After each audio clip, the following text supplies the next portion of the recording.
Hello और नमस्कार मित्रों, मेरा नाम है सोनू सिंह और एक बार फिर से आपका इस कार्यक्रम में बहुत बहुत स्वागत है। आज हमारे इस कार्यक्रम में हमारे मेहमान बने हैं करुणामूर्ति पंडित संजय जी शास्त्री जी। आप कथावाचक हैं, धार्मिक मामलों को समझते हैं, जानते हैं और साथ ही साथ मैं आपको बता दूं कि आप दो बार अमेरिका की भी यात्रा कर चुके हैं और भी कई सारे देशों में आपका जाना हुआ है। तो बहुत ही रोचक कन्वर्सेशन होने वाली है, क्योंकि धर्म एक ऐसा विषय है जिसके ऊपर बहुत सारे वाद विवाद होते हैं और बहुत सारे एक तरह से कह सकते हैं कि कुछ प्रयास भी होता है कि धर्म की चीज़ों को तोड़ मरोड़ के दिखाया जाए। तो हम उन्हीं चीज़ों के ऊपर बात करेंगे और जानने की कोशिश करेंगे। बहुत सारे जो धार्मिक एंगल्स होते हैं जिनके ऊपर विवाद होता है उनको भी हम जानने और समझने की कोशिश करेंगे। तो आपका बहुत बहुत स्वागत और अभिनंदन है हमारे इस कार्यक्रम में। राधे राधे।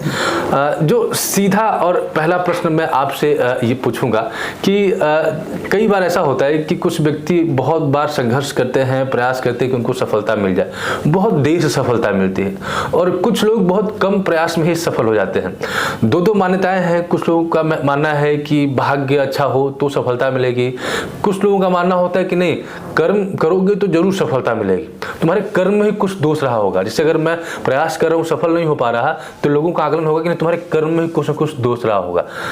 आपके हिसाब से क्या महत्वपूर्ण होता है, भाग्य या कर्म? देखिए, हमारे शास्त्र में कहा गया है, भाग्यम फलति सर्वत्र न च विद्या न च पौरुषम। आपका भाग्य रहेगा तभी आपके द्वारा किया गया कर्म फलवती होगा।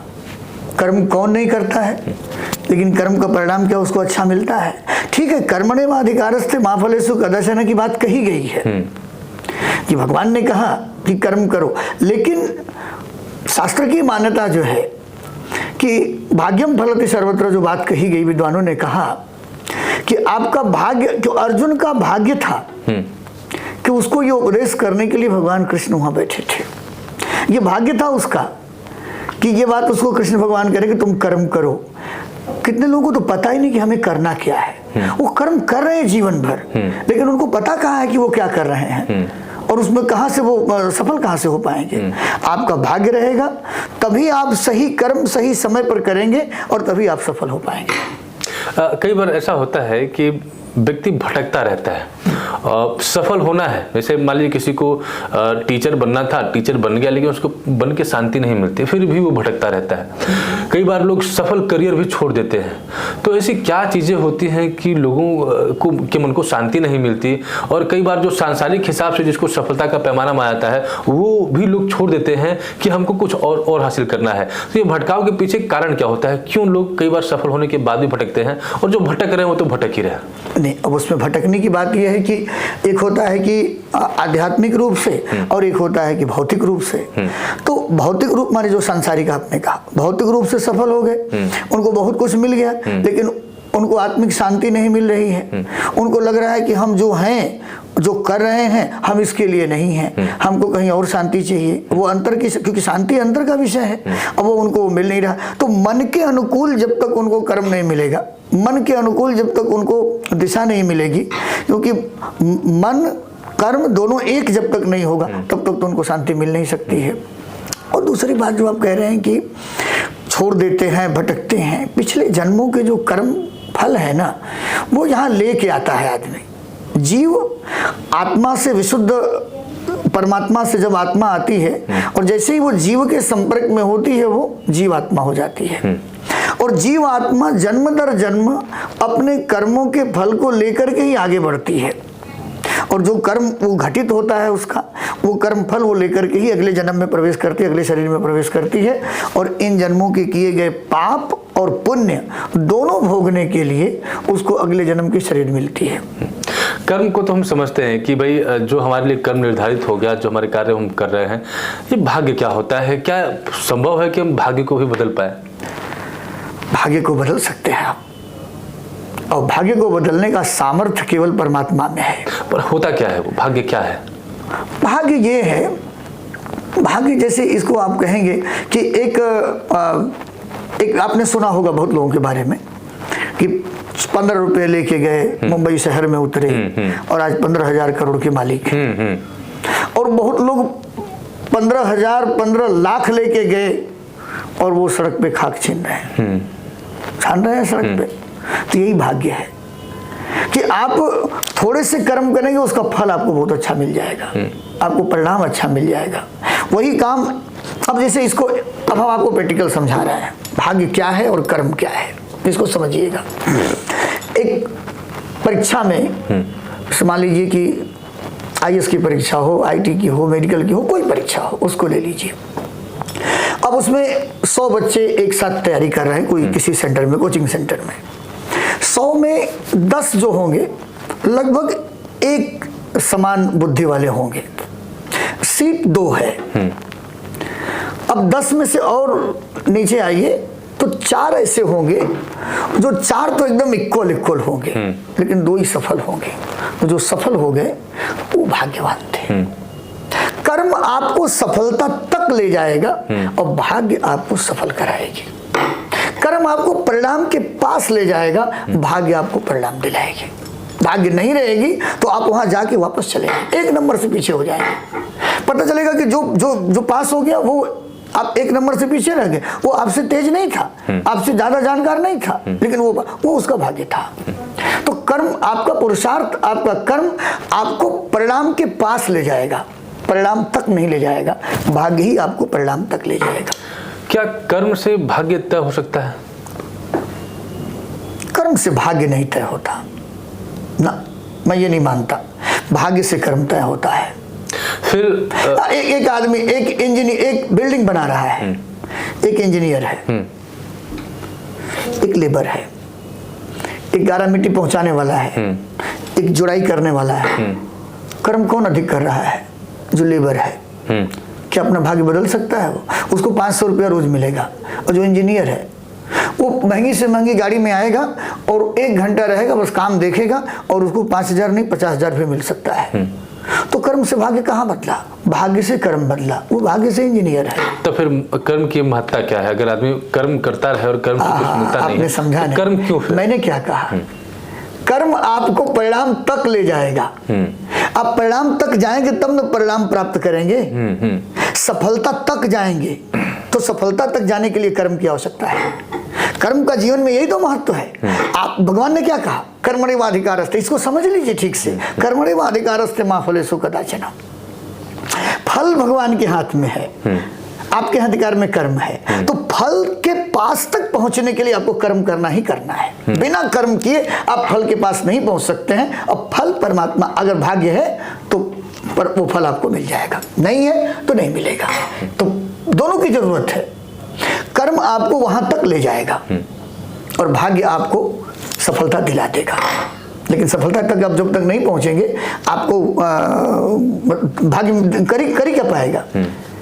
आपका भाग्य इंतजार कर रहा है यहाँ से 20 किलोमीटर दूर, आप यहाँ बैठे हैं, तो फिर आप जब तक वहां जाएंगे तब ना वहां भाग्य आपको, तो जाने के लिए वहां तक तो कर्म करना पड़ेगा आपको ना।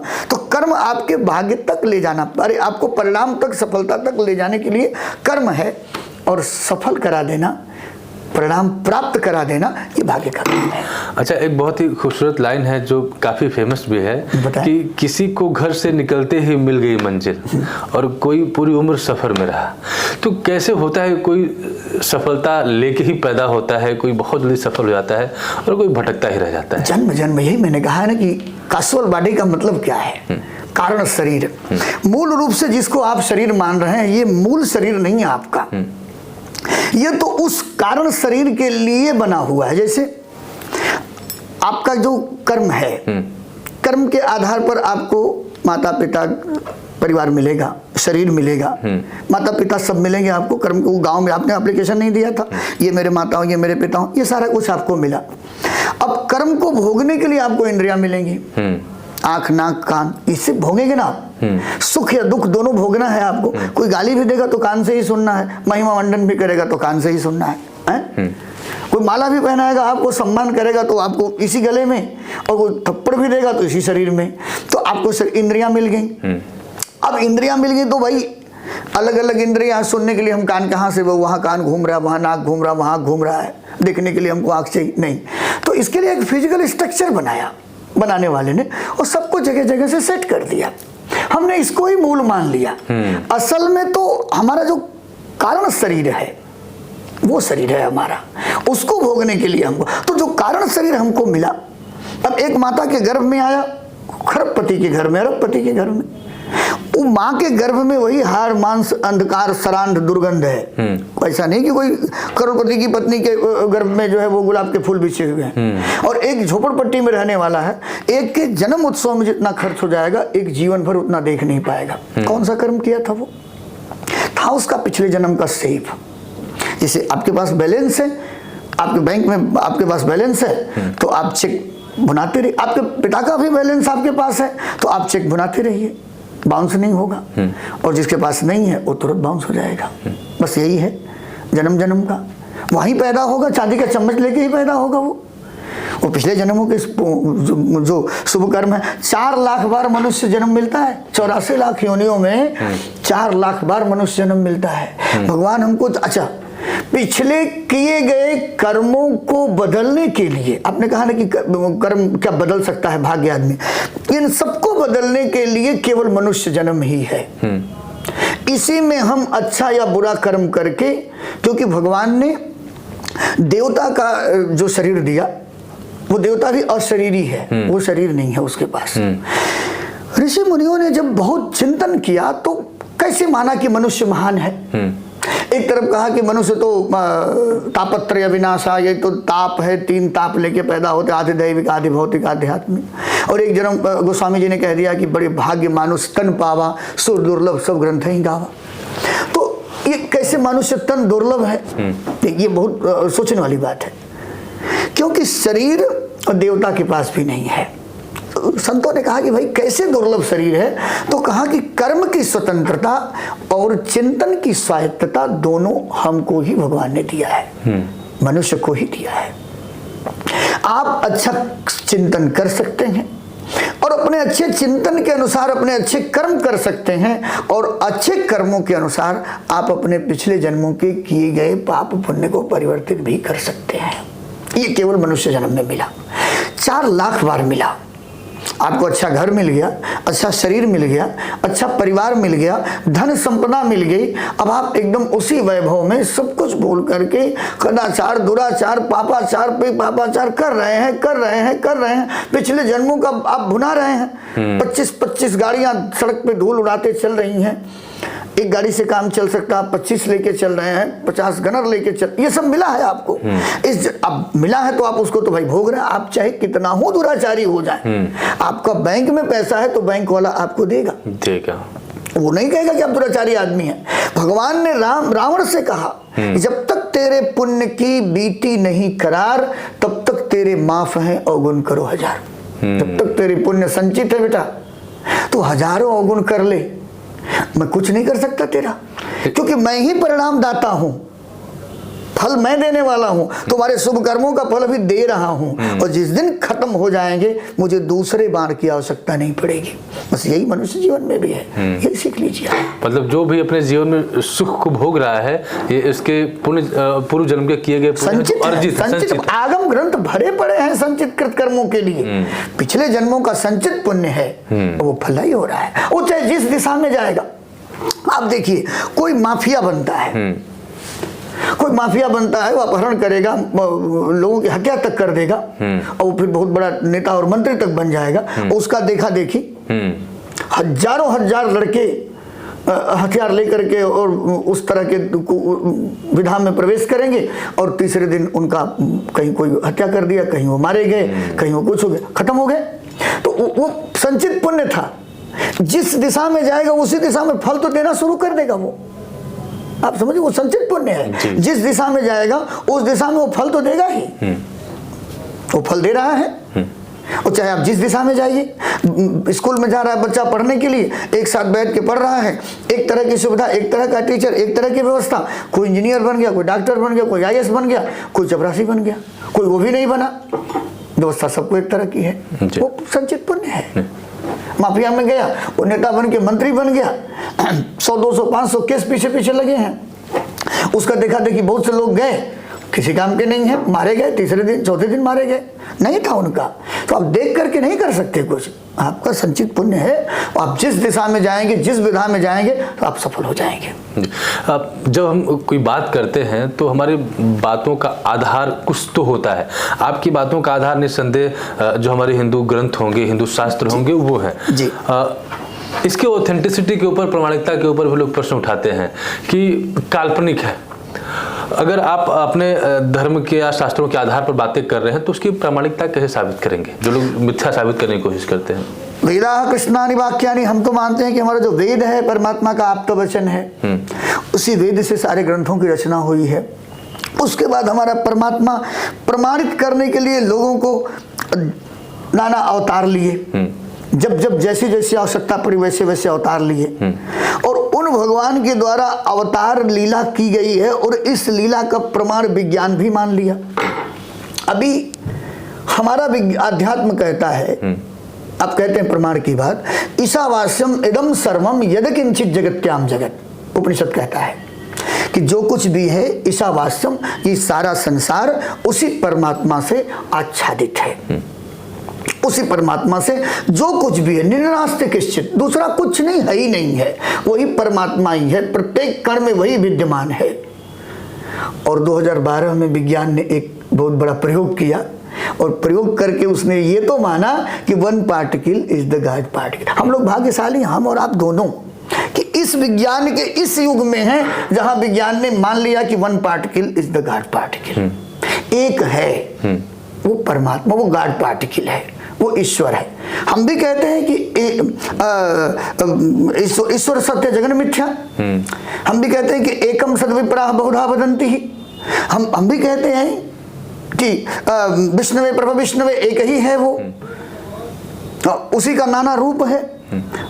हम तो कहते हैं कि प्रत्येक all the particle is the God particle, हम कहते हैं कि प्रत्येक कण में परमात्मा है, लेकिन विज्ञान ने मान लिया कि एक पार्टिकल गॉड पार्टिकल, एक परमात्मा, एक पार्टिकल है जो वो है, विशेष है, जो ये सब है वो नहीं है, वो एक अलग है, वो कुछ।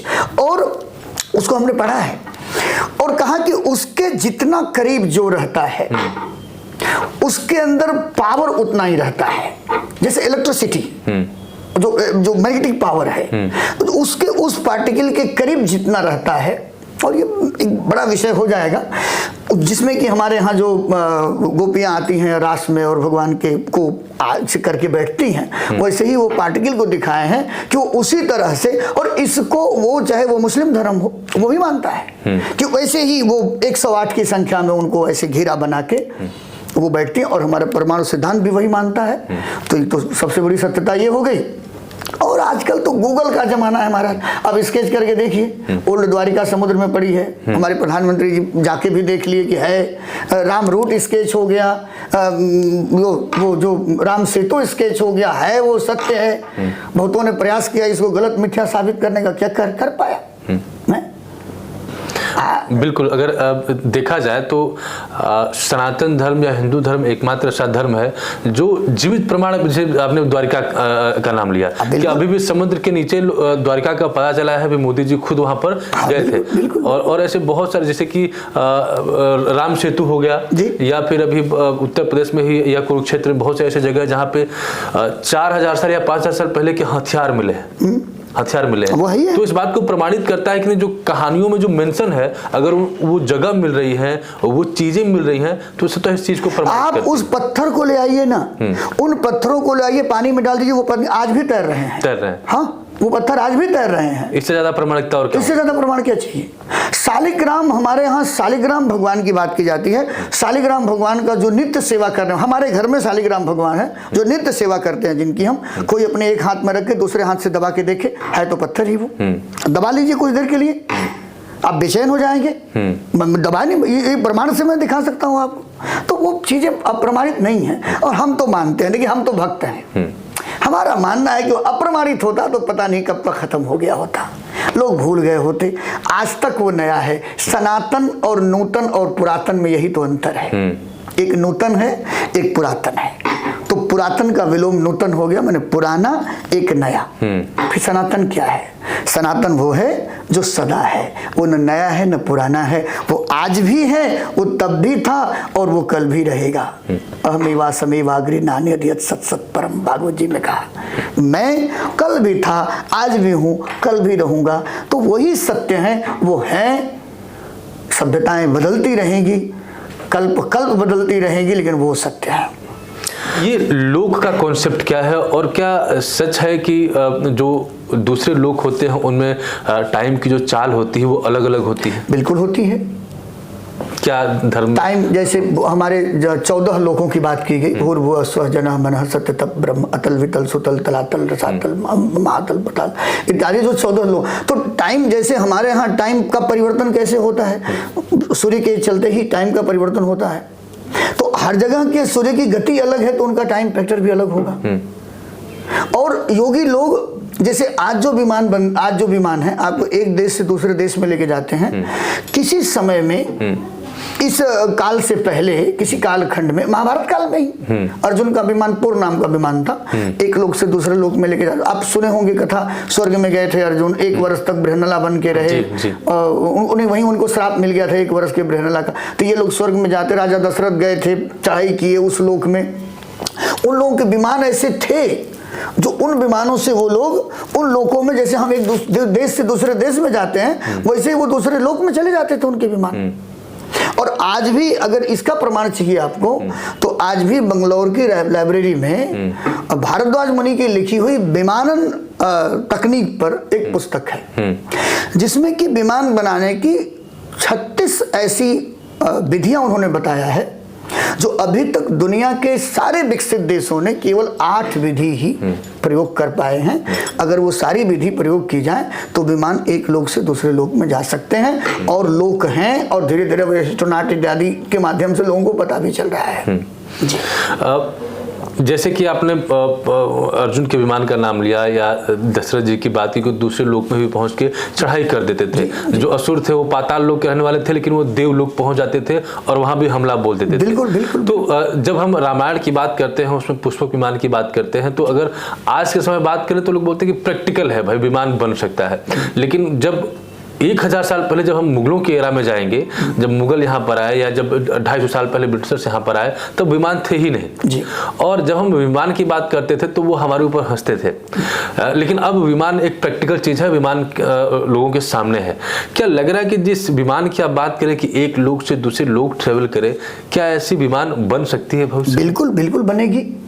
भले हम लोग रहे ना रहे, लेकिन वो विमान बनेगा। सभ्यता वहां तक पहुंचेगी, वहां पहुंच के ही फिर इसका लय होगा। ये जो कल्प दर कल्प की बात मैंने शुरू में कहा था आपको, तो जब तक हमारा प्रलय होने से पहले, इस चतुर्युगी को समाप्त होने से पहले हम वहां तक पहुंचेंगे। हर युग में वो सभ्यता वहां तक जाती है, इस युग में भी जाएगी। तो क्या आप मानते हैं कि अलग लोक है? और हाँ, बिल्कुल बिल्कुल मानते हैं। तो फिर हम उनसे संपर्क क्यों नहीं कर पा रहे, उनको देख क्यों नहीं पा रहे? हमारा विज्ञान अभी उतना तेज नहीं है, हमारी तकनीकी अभी उतनी तेज नहीं है जितना उन लोगों की थी। वो ऋषि मुनि दाढ़ी और जटाजूट रख करके जो जंगलों में बैठे और गिरी कंदराओं में, हिम उपत्यकाओं में बैठकर, वो वैज्ञानिक थे महाराज। आप रामचरितमानस का आरती कभी सुने हैं? वाल्मीकि विज्ञान विशारद। वाल्मीकि जी विशारद किस में थे? विज्ञान में। वो ऋषि मुनि वैज्ञानिक थे। जो ग्रहण की बातें बहुत बाद में पता चली, जो विमान की बातें बहुत बाद में पता चली, जो बिंदु की बातें बहुत बाद में पता चली, हमारे यहाँ के ऋषि मुनि बहुत पहले बता चुके थे। जो भाई अब बाद में वो लोग अपना मान के बैठ गए, लेकिन हमारे यहाँ बहुत पहले पता चल गई। जो सिद्धांत गैलीलियो ने बताया, उस सिद्धांत को बहुत पहले यहाँ बताया जा चुका था। आर्यभट्ट इत्यादि इतने जो विद्वान हुए, वो सब बता चुके थे चीजों को। क्या आपको लग रहा है कि जैसे आप अगर दूसरे धर्मों को देखेंगे, चाहे वो क्रिश्चियनिटी हो, चाहे वो इस्लाम हो, जिस तरह से उस धर्म को मानने वाले लोग आस्थावान होते हैं, क्या आपको लगता है कि आज का हिंदू उतना आस्थावान है अपने धर्म के प्रति? देखिए, अब ये विषय तो थोड़ा सा कंट्राडिक्शन वाला है। इसके पीछे कारण ये है कि हमारे सनातन परंपरा पर इतना आक्रमण हुआ। आक्रमणकारियों ने एक पहले तो बहुत चीजों को विलुप्त करने का प्रयास किया, और जो विलुप्त नहीं किए, उन्होंने सोचा कि इन लोगों की राम के प्रति, कृष्ण के प्रति, भगवान के प्रति इनकी आस्था है, तो उन धर्म ग्रंथों में, हमारे जो धर्म ग्रंथ हैं उनको एक तरह से उन लोगों ने उसमें प्रक्षेप किया अपने तरीके से, कुछ श्लोकों का, कुछ चौपाई का, कुछ दोहा का, और इसको उन्होंने ऐसे सटीक किया कि उसको पढ़ करके और लोगों के मन मस्तिष्क में धीरे धीरे धीरे धीरे इसके प्रति एक भेद बुद्धि उत्पन्न हो गई है।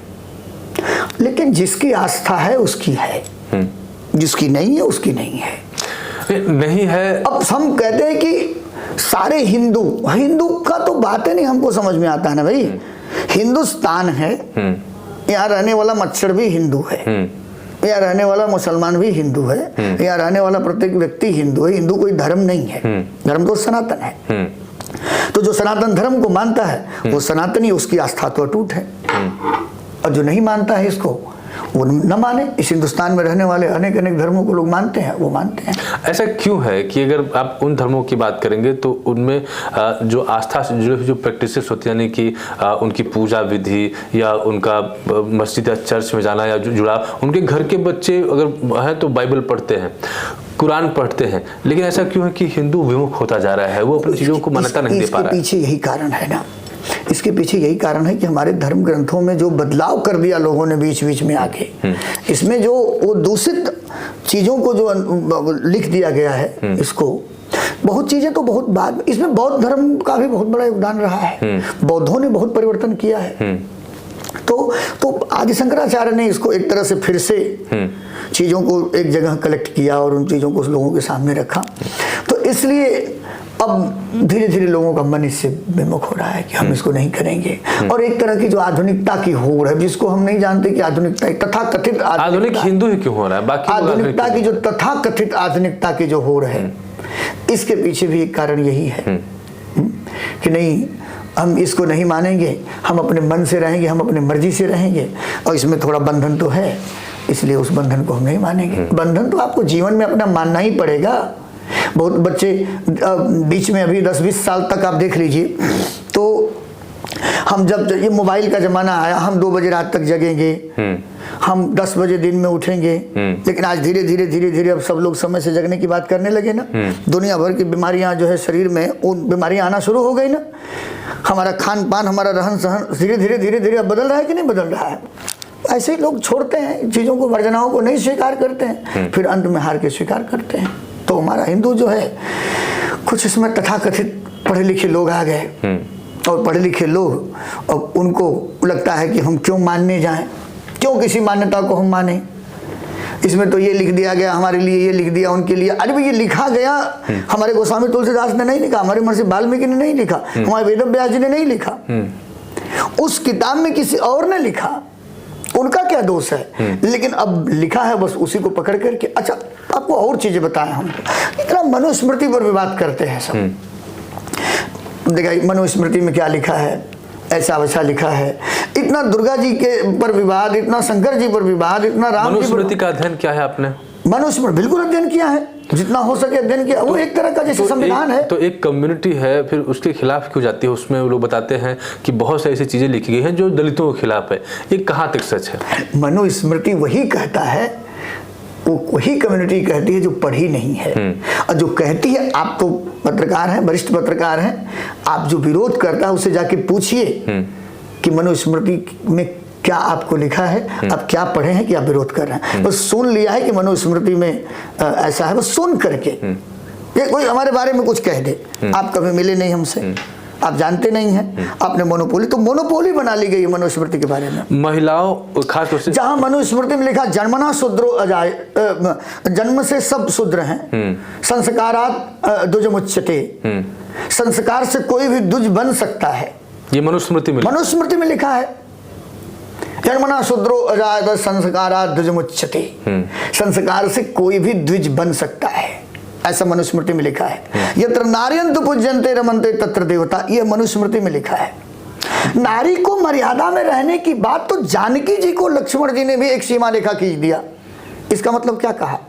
जो जो जो जगत जननी पराम्बा जानकी हैं उनको भी कहा कि आपको एक सीमा में तो रहना पड़ेगा। नहीं, मर्यादा में तो हमको भी रहना पड़ेगा। अगर हम मर्यादा के बाहर जाएंगे तो हमारी मर्यादा और स्त्री की मर्यादा में थोड़ा सा अंतर है। जो ये विवाद कर रहे हैं लोग, भगवान गीता के पहले अध्याय में अर्जुन ने कहा कि अधर्मा भी भवात कृष्ण प्रदुष्टासु कुलस्त्रिय स्त्री दुष्टासु वास्त्रेय जायते वर्ण संकर संकरो नरकाय कुलघ्ना नाम कुलस्य च पतन्ति पितरो घाम लुप्त पिंडोदका क्रिया।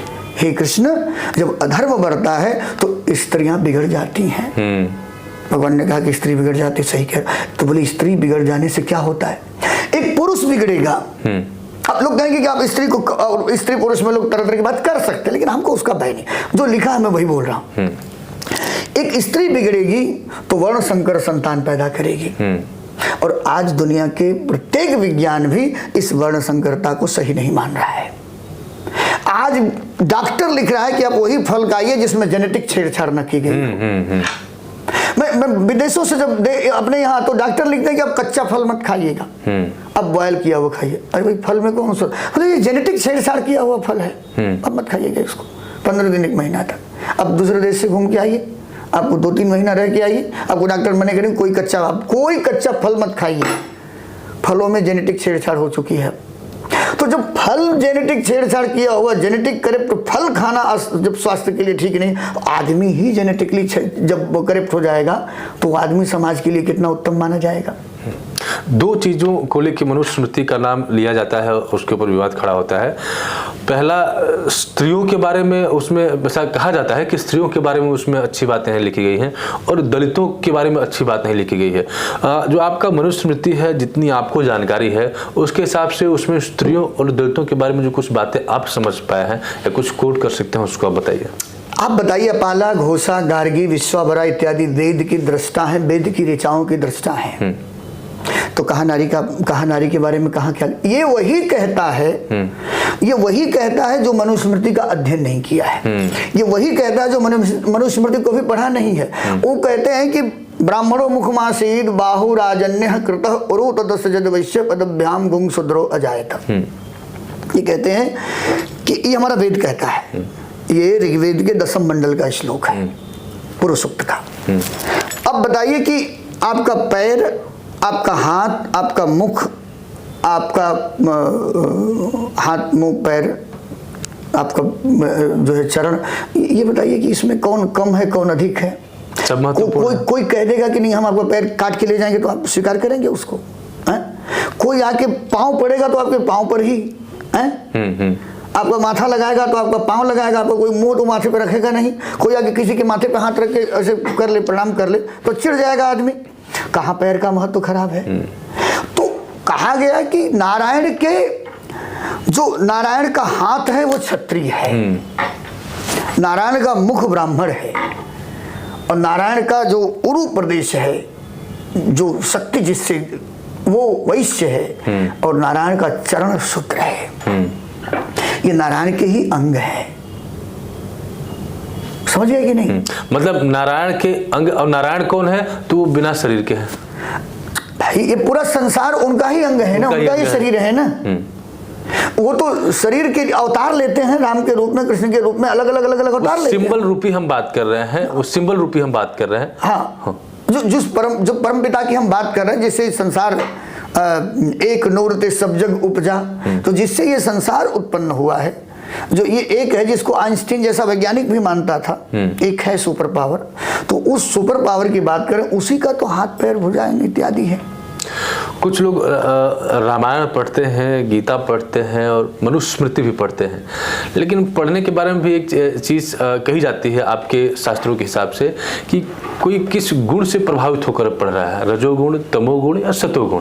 एक व्यक्ति वही मनुस्मृति पढ़ के उसकी आलोचना करता है और खराब चीज़ें सबसे निकाल लेता है। ये ठीक वैसे ही है जैसे एक आतंकवादी, वो साइंस तो पढ़ता है लेकिन मानवता के खिलाफ उसका प्रयोग करने के लिए पढ़ता है, क्योंकि उसको लगता है कि नहीं, साइंस बना ही इसीलिए है। तो क्या इसका असर होता है कि भाई कोई किस गुण से पढ़ रहा है, किस मानसिकता से पढ़ रहा है? गीता पढ़ के भी कोई व्यक्ति ज्ञानी हो सकता है, उसमें से खराब चीजें निकाल सकता है। हमारे यहाँ गुरु की बात की गई, विद्या गुरु के द्वारा प्राप्त करनी चाहिए। अपने मन से नहीं। तो इसलिए ना अपने मन से जब विद्या अध्ययन करेंगे तो आप अर्थ का अनर्थ निकालेंगे। आप उस चौपाई का, उस श्लोक का अर्थ ही गलत निकालेंगे, और जब अर्थ ही गलत आप निकाल लेंगे तो फिर दुनिया को तो गलत बताएंगे। जैसे स्वामी प्रसाद मौर्य ने निकाला, तो गलत निकाला है ना, गवार शूद्र पसनारी वाला। हाँ, और काफी वायरल हुआ, काफी डिबेट हुई, उसके ऊपर चर्चा हुई। भाई ये अगर इसको भी मान लीजिए कि ढोल गंवार शूद्र पर सुनारी, तो इसमें तो दृष्टि रखने की बात की गई है कि आप उस पर दृष्टि रखिए। नहीं तो समझने वाले ने और कोट करने वाले, मैं स्वामी प्रसाद मौर्य की बात कर रहा हूँ, वो अपने मन से ना, उन्होंने तो कुछ और का मतलब निकाला ना। भाई स्वामी प्रसाद मौर्य किसी गुरु से पढ़े होते, किसी जानकार से पढ़े होते। अच्छा आप बताइए, आपकी कार है, आपका बहुत प्रिय आपका भाई है छोटा, आप उसको कहेंगे कि ले चला के तुम ले चलो, वो चलाना नहीं जानता है तो बिल्कुल नहीं, आप तो उसी को देंगे ना जिसको कि चलाने आता है। तो आप एक गाड़ी को एक ऐसे आदमी को दे रहे जिसको पता हो, तो शास्त्र भी तो ऐसे आदमी से पढ़े जिसको पता है, वो तो उससे भी ज्यादा जटिल है, वो तो और ज्यादा जरूरी है। तो जो पढ़ा ही नहीं, जो जानता ही नहीं, वो तो अपने मन से किताब खोल करके और तुमने अर्थ का अनर्थ लगा ले कि इसका मतलब ये है, तो मतलब लगा के तुमको तो राजनीति करनी है और तुम अपना कर रहे हो। तो ये चीजें अलग हैं, अपने से पढ़ के आप जान नहीं सकते, विद्या गुरु के द्वारा ही। गुकारो अंधकारस्थ रुकारो तन्निरोधक अंधकार निरोधित्वा तस्मै, गुरु ही उस अज्ञान रूपी अंधकार को दूर करेगा। जी इस चर्चा में बहुत सारी बातें अभी करनी थी, लेकिन समय की कमी है, और मुझे उम्मीद है कि दोबारा फिर आपका सानिध्य मिलेगा और हम इसके ऊपर और इस चर्चा को आगे बढ़ाएंगे। आपका बहुत बहुत आभार कि बहुत सारे मुद्दों पर आपने बहुत ही खुलकर और बेबाकी से अपनी बात रखी। उम्मीद है कि जिस भी प्लेटफॉर्म पर आप वीडियो को देख रहे हैं, वीडियो आपको पसंद आई होगी, और जहाँ पे जिस भी प्लेटफॉर्म पर आप वीडियो को देख रहे हैं, चैनल को सब्सक्राइब करें, पेज को फॉलो करें, और अगर वीडियो पसंद आए तो वीडियो को साझा जरूर करें। मिलते हैं आपसे अगले वीडियो में, तब तक के लिए नमस्कार। श्रीमन नारायण।